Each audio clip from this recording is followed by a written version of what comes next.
The driver of a Philippine National Police Libreng Sakay coaster bus apologizes for crashing into an EDSA carousel bus. Identified as Chief Master Sergeant Jennifer Bredico, the PNP coaster bus driver appears before the National Police Commission in Quezon City on Monday, April 20, as part of the agency's investigation into the road crash incident. Humihingi po ako, sir, ng taus-pusong pasensya po sa nagawa kong kamalian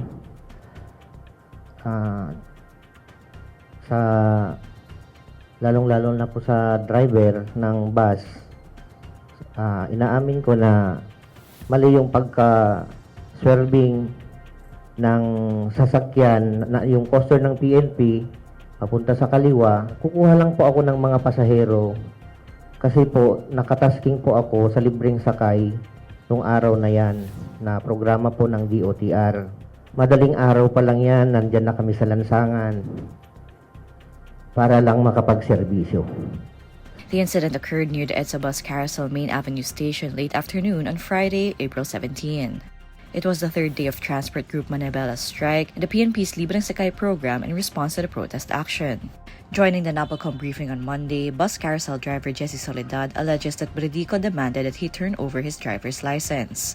Sabi ko po sa kanya, hindi ko po ibibigay hanggat wala pong dumadating na enforcer. Meanwhile, also at the Commission's presser, bus passenger Marian Ramos recalls the incident. Ang expected po kasi namin ng mga passenger nun, pag may mga ganun pong incident, dapat po may aakyat po ng bus para magsabi po sa amin kung ano po yung gagawin namin, kung lilipat po ba kami ng ibang bus or maglalakad na lang po kami dun sa malapit na station. So wala pong nangyaring ganon. Soledad recalls that he and Bredico were taken to the Quezon City Police District Traffic Enforcement Unit outpost along Katipunan Avenue. Pinapacharge po sa akin yung basag na windshield. Sabi ko, tingnan lang po natin yung CCTV camera ng MMDA. Kung sino po talagang may mali. Citing a QCPD Traffic Enforcement Unit report, NAPOLCOM Commissioner Rafael Calinisan says Bredico and Soledad supposedly came to an amicable settlement to pay for their respective damages. However, Soledad denies the existence of an amicable settlement. Despite Bredico's apology, Calinisan says the police officer will still be subjected to an administrative investigation by NAPOLCOM.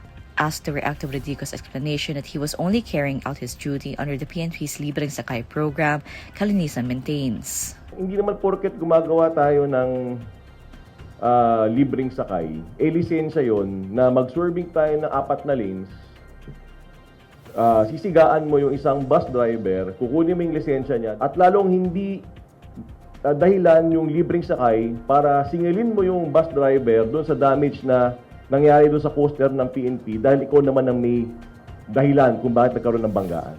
Calinisan defers to the PNP as to whether to relieve Bredico from his post.